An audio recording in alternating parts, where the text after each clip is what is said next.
Subtitle dibuat oleh Dima Torzok. Subtitle dibuat oleh Dima Torzok. Serangan rudal besar-besaran terbaru Rusia terhadap rumah-rumah penduduk di wilayah Kiev kembali menewaskan 14 orang dan ratusan orang lainnya dievakuasi dari zona serangan. Dan hanya di Vishnevo, Rusia menghancurkan 5 jalan sekaligus dengan serangannya.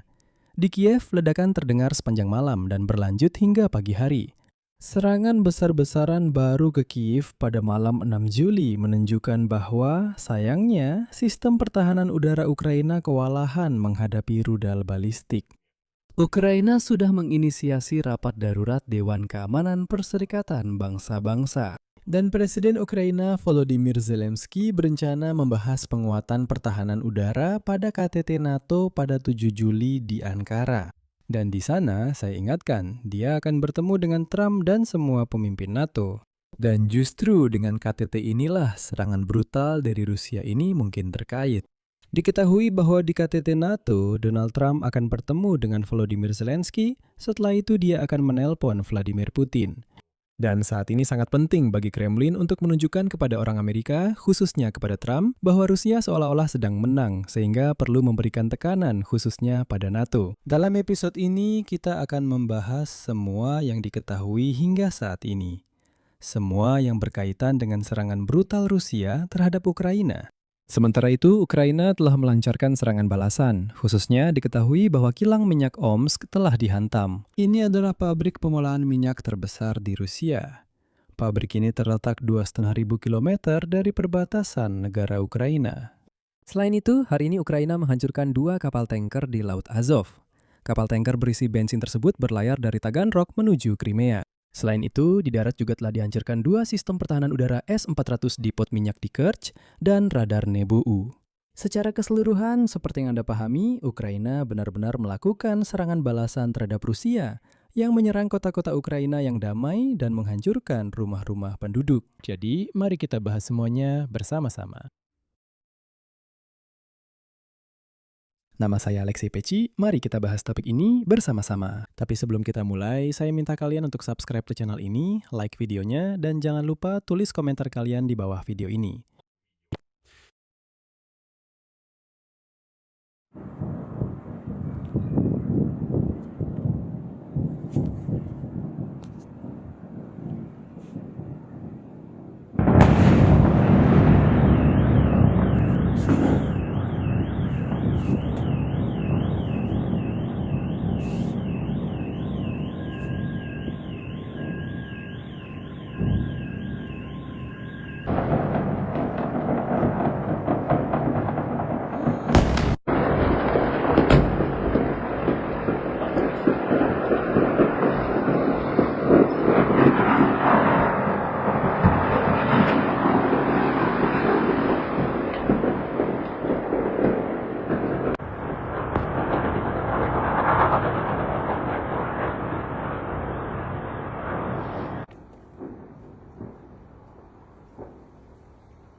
Lanjutan.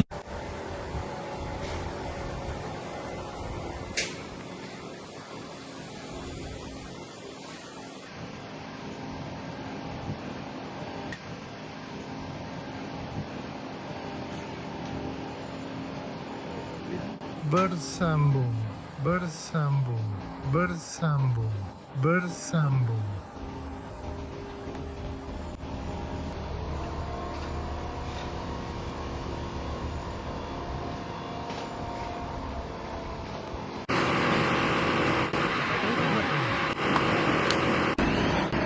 Subtitle dibuat oleh Dima Torzok.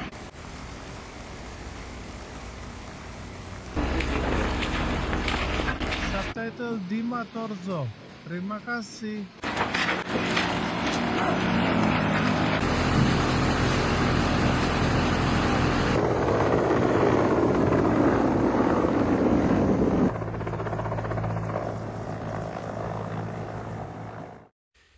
Jadi, Kiev dan wilayah sekitarnya.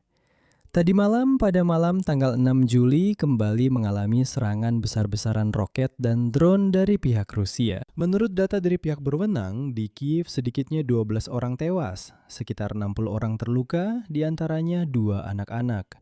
Di wilayah Kiev, 3 orang tewas dan 16 orang lainnya terluka. Dan saya tekankan, ini baru data sementara, karena operasi pencarian dan penyelamatan masih terus berlangsung. Wali Kota Kiev, Vitali Klitschko, melaporkan bahwa 27 korban termasuk anak-anak saat ini sedang dirawat di rumah sakit. Menurut pihak berwenang, jumlah korban bisa saja bertambah karena operasi pencarian dan penyelamatan masih berlangsung. Ukraina saat ini menginisiasi sidang darurat Dewan Keamanan PBB karena serangan rudal besar-besaran oleh Rusia yang menargetkan kota-kota damai. Selanjutnya, saya akan mengutip pernyataan Menteri Luar Negeri Ukraina, Andrei Sybiga. Setiap rudal Rusia yang ditembakkan ke Ukraina membawa pesan yang jauh melampaui batas negara kami. Tujuannya adalah untuk meyakinkan dunia bahwa kekerasan bisa menggantikan hukum, ketakutan lebih kuat daripada solidaritas, dan kekejaman tetap tanpa hukuman. Penundaan atau reaksi yang lemah tidak mampu menghentikan teror. Hanya tindakan yang tegas dan tepat waktu yang bisa melakukannya. Pada saat yang sama, Presiden Ukraina Volodymyr Zelensky sedang bersiap untuk menghadiri KTT NATO di Ankara yang akan berlangsung pada 7 dan 8 Juli di mana dia akan bertemu dengan Presiden Amerika dan semua pemimpin NATO. Dia menyatakan bahwa Rusia terus menghancurkan rumah-rumah warga sipil tanpa hukuman, sementara seluruh dunia hanya menyaksikan. Karena itu, Ukraina mengharapkan keputusan tegas dari KTT NATO yang dapat membantu menghentikan teror ini. Zelensky menekankan bahwa para pembela Ukraina menunjukkan efektivitas tertinggi dalam melawan drone dan rudal jelajah. Namun, rudal balistik Rusia tetap menjadi target yang sulit karena kurangnya rudal pencegat. Berikut kutipan dari Zelensky. Sangat penting agar dunia, terutama Amerika dan mitra Eropa kita, keluar dari KTT NATO di Ankara dengan keputusan yang kuat untuk mendukung pertahanan udara kita. Dan dengan demikian, melindungi nyawa orang-orang biasa.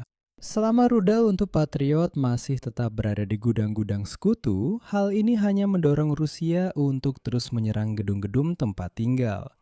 Amerika Serikat dan Eropa memiliki cukup kekuatan untuk menghentikan teror ini.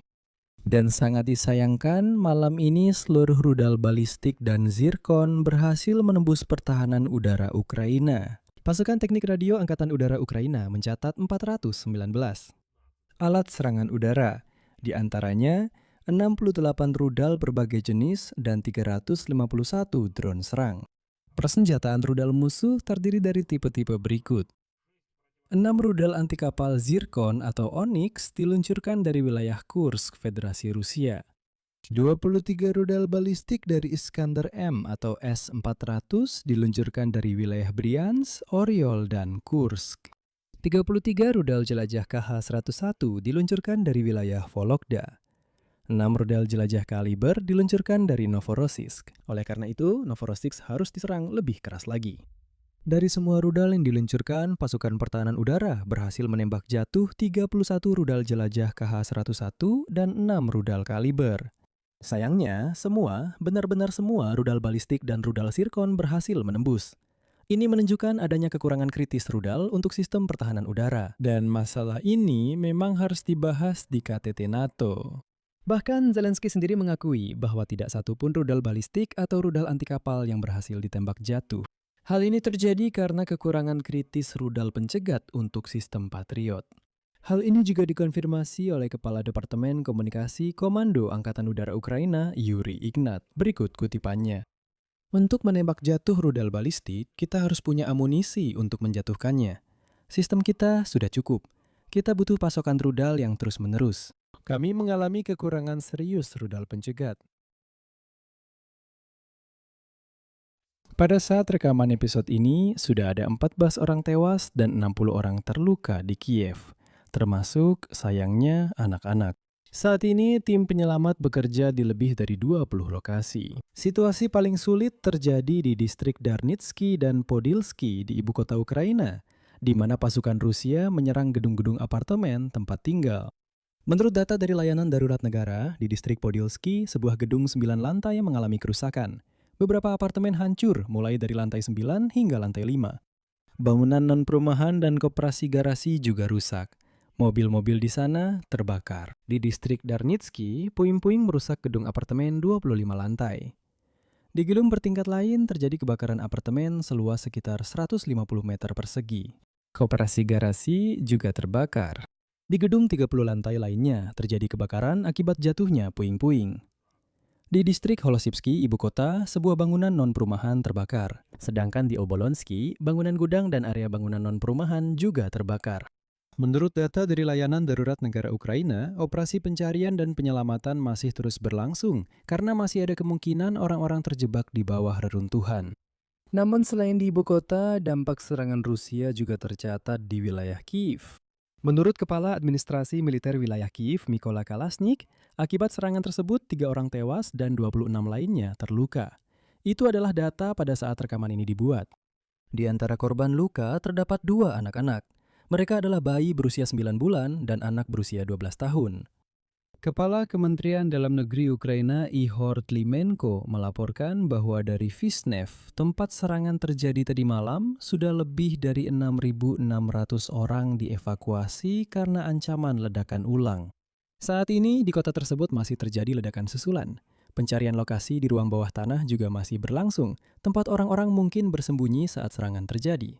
Informasi mengenai warga sipil mana saja yang masih perlu dievakuasi sedang dikumpulkan. Berikut kutipan dari Klimenko. Akibatnya sangat mengerikan. Hampir 5 jalan hancur total. Jika dilihat dari jumlahnya, mulai dari puluhan hingga 100 rumah. Banyak kebakaran terjadi. Petugas layanan kota sedang bekerja. Berbagai upaya besar telah dikerahkan di lokasi. Selain itu, posko ketahanan juga sudah didirikan. Posko sementara untuk penanggulangan dampak, di mana tenda-tenda operasional telah didirikan. Ada juga bas ketahanan, di mana Anda bisa menulis permohonan, melapor, atau mengajukan pertanyaan atau masalah yang mengganggu untuk mendapatkan konsultasi yang berkualitas dan profesional. Di lokasi, omong-omong, sudah ada psikolog, layanan sosial, tim penyelamat, tenaga medis, dan polisi yang bekerja. Singkatnya, semua layanan yang dapat membantu warga sipil sudah ada di sana. Jadi, jika ada yang menonton tayangan saya dari sana, ketahuilah bahwa Anda bisa mendatangi bus-bus tersebut. Pada dasarnya, Anda juga bisa mendatangi polisi manapun yang Anda lihat. Mereka akan mengarahkan Anda kemana dan bagaimana harus melapor, di mana harus membuat pernyataan, dan seterusnya. Intinya, bantuan pasti akan diberikan kepada setiap orang. Di kota, kualitas udara memburuk secara signifikan, bahkan 5 kali lipat melebihi batas normal. Warga yang berada di area situasi darurat diimbau untuk menutup jendela dan mematuhi aturan yang direkomendasikan oleh para ahli. Jika hal itu tidak dilakukan, ada risiko keracunan dari unsur-unsur berbahaya yang saat ini ada di udara.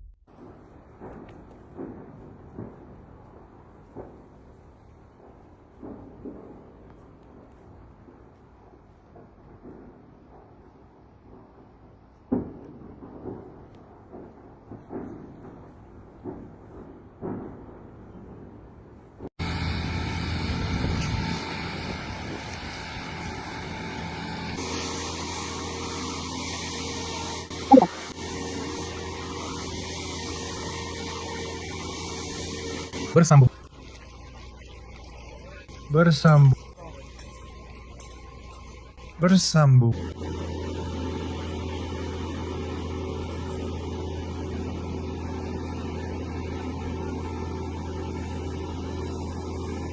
Sambung. Ale, selesai. Bersambung.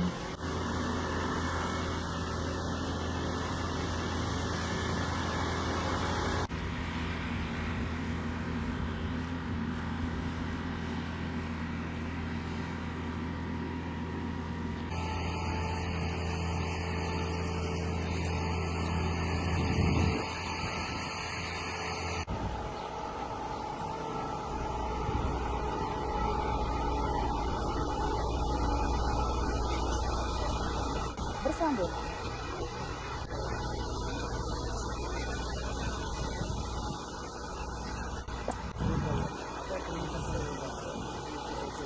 Sudah.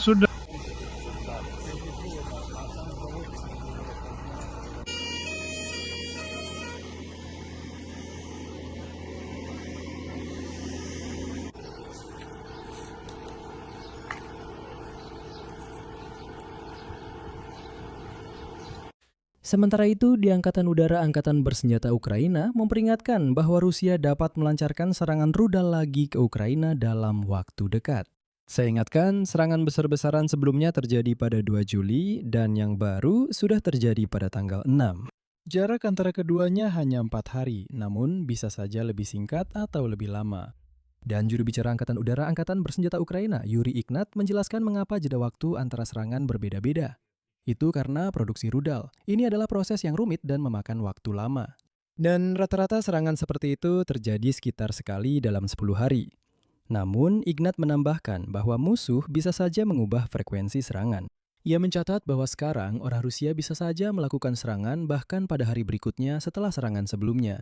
Dan saya ingatkan juga, sebelum serangan pada 2 Juli, sudah ada informasi bahwa Rusia telah menumpuk persediaan rudal yang cukup untuk 2-3 serangan berturut-turut. Oleh karena itu, tidak menutup kemungkinan bahwa dalam waktu dekat memang bisa terjadi serangan ketiga, yang sayangnya akan membawa kerusakan baru.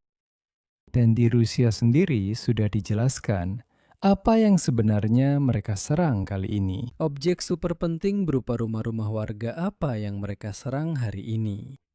Dan yang disebut sebagai Kementerian Pertahanan Rusia pun telah mengonfirmasi serangan malam ke Ukraina. Mereka menyatakan bahwa pasukan Rusia katanya telah menyerang. Selanjutnya saya kutip.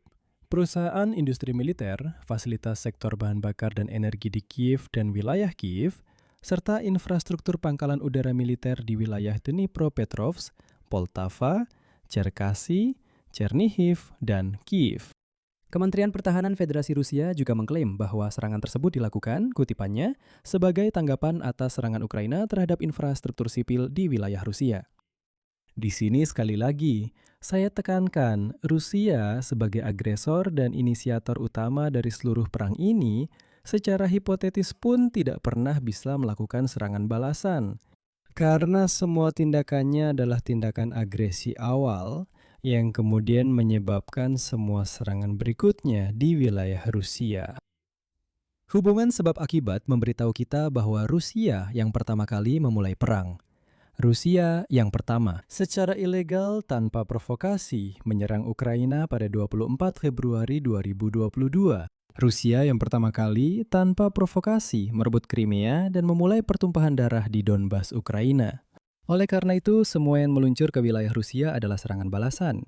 Ini adalah hak untuk membela diri sesuai dengan pasal 51 Piagam PBB. Semua yang dilakukan Rusia adalah tindakan agresi, bukan serangan balasan sama sekali. Seorang agresor tidak bisa membalas atau seperti yang mereka klaim, membela diri. Sekarang mereka mencoba membalikkan seluruh retorika hukum internasional. Dan mereka mencoba meyakinkan bahwa seolah-olah mereka menggunakan pasal 51 Piagam PBB tentang pembelaan diri itu. Dan mereka hanya membela diri dan melakukan serangan balasan agar tidak ada yang terbang ke wilayah Rusia. Orang-orang Rusia yang masih terus menonton tayangan saya. Sekarang saya katakan ini khusus untuk kalian. Rusia yang pertama menyerang Ukraina. Dan begitu Rusia menghentikan semua serangan terhadap Ukraina. Begitu Rusia menarik semua tentaranya yang kotor dan liar dari wilayah Ukraina, semuanya akan berakhir. Kalian tidak perlu menjawab apapun, tidak akan ada serangan terhadap infrastruktur Rusia pada saat itu juga. Begitu tentara Rusia terakhir meninggalkan wilayah Ukraina, selesai, perang langsung berakhir seketika. Jadi pada dasarnya, saya mengerti ya. Orang-orang liar itu harus terus menyebarkan omong kosong bahwa mereka seolah-olah melakukan serangan balasan. Dan sayangnya, sangat disayangkan, rakyat Rusia memang seperti kawanan yang terus saja mempercayai semua itu. Begitulah. Mempercayai bahwa seolah-olah mereka sedang membela diri. Mereka melakukan serangan balasan dan sebagainya, dan sebagainya. Begitulah. Dan jelas bahwa Kementerian Pertahanan Federasi Rusia hari ini mengeluarkan pernyataan bahwa mereka memang telah melakukan serangan balasan. Dan saya akan memberikan satu kutipan lagi untuk Anda. Di Kementerian Pertahanan Rusia, mereka menyatakan bahwa pada malam tanggal 6 Juli, Kiev menyerang wilayah Rusia dengan 625 drone, di mana 613 berhasil ditembak jatuh atau dinetralisir. Sesuai dengan yang mereka tulis, selanjutnya saya kutip. Kementerian Pertahanan berpendapat bahwa tujuan serangan tersebut adalah keinginan Zelensky sebelum KTT NATO untuk menunjukkan kepada para sponsor barat kesiapan dengan uang mereka untuk menyerang wilayah Ukraina dan sasaran sipil di Rusia. Upaya utama Kiev difokuskan pada upaya merusak fasilitas dan logistik kompleks bahan bakar dan energi dari wilayah Ukraina, sasaran sipil di Rusia, termasuk di wilayah Leningrad, Yaroslavl, Kaluga, dan di Crimea. Militer Rusia berhasil menggagalkan serangan besar-besaran yang direncanakan menjelang KTT NATO dengan menembak jatuh dan melumpuhkan sebagian besar drone Ukraina, dan seterusnya. Secara umum, mereka sekarang mencoba menyatakan dari Kementerian Pertahanan bahwa seolah-olah tujuan serangan itu adalah untuk menunjukkan kepada Barat jumlah drone Ukraina menjelang KTT NATO, dan seterusnya. Secara keseluruhan, mereka sekarang sedang berusaha kesiapan. Якобы это нам надо перед саммитом НАТО что-то показать. Dan sekarang perhatikan apa yang dilakukan Rusia sendiri. Pertama, Vladimir Putin. Sebelum itu, dia tahu persis bahwa pada 4 Juli pasti akan ada percakapan telepon dengan Trump. Karena Trump akan menerima panggilan ucapan selamat atas peringatan 250 tahun proklamasi kemerdekaan Amerika Serikat. Dan sebelum itu, dia keluar dan mengumumkan bahwa mereka seolah-olah telah merebut Konstantinovka. Dan setelah percakapan pada 4 Juli dengan Trump, apa yang dikatakan oleh asistennya, Ushakov? Dia mengatakan bahwa Vladimir Putin menekankan kepada Donald Trump tentang realitas di lapangan. Dia menekankan bahwa tentara Rusia seolah-olah sedang menang. Dia menekankan bahwa Rusia telah merebut Konstantinovka dan sebagainya, dan sebagainya. Jadi, maksudnya dia perlu menciptakan gambaran kemenangan, euforia kemenangan, bahwa kita sedang menang. Dan menunjukkan kepada Trump bahwa, dengar, tidak ada gunanya kamu membantu Ukraina. Tidak ada gunanya mendukung Zelensky. Kenapa? Karena memang tidak ada gunanya, karena mereka kalah. Lihat, kami sudah merebut wilayah baru. Kami melakukan serangan besar-besaran dan menghancurkan Kiev. Kami menghancurkan gedung-gedung tempat tinggal. Jadi, lebih baik kamu menekan Zelensky langsung saja. Itu saja. Dan jelas, sebelum KTT NATO, mereka sengaja meluncurkan 2 gelombang serangan dengan jeda 4 hari untuk menunjukkan bahwa kita bisa sering menyerang. Jadi lebih baik kalian hentikan Zelensky di sana agar dia berhenti membela diri, maka perang akan berakhir. Ini adalah upaya untuk memberikan tekanan bukan kepada Ukraina, tetapi kepada Trump dan para pemimpin Eropa. Dan saat ini juga kita harus memahami bahwa Ukraina, seperti yang dikatakan, harus melakukan tugasnya sendiri. Dilaporkan bahwa tepat pada saat perekaman video ini, waktu Kiev menunjukkan pukul 14.30. Dan dilaporkan bahwa saat ini juga terjadi satu serangan lagi terhadap kilang minyak Rusia. Kilang itu berada lebih dari 2000 km dari perbatasan kita.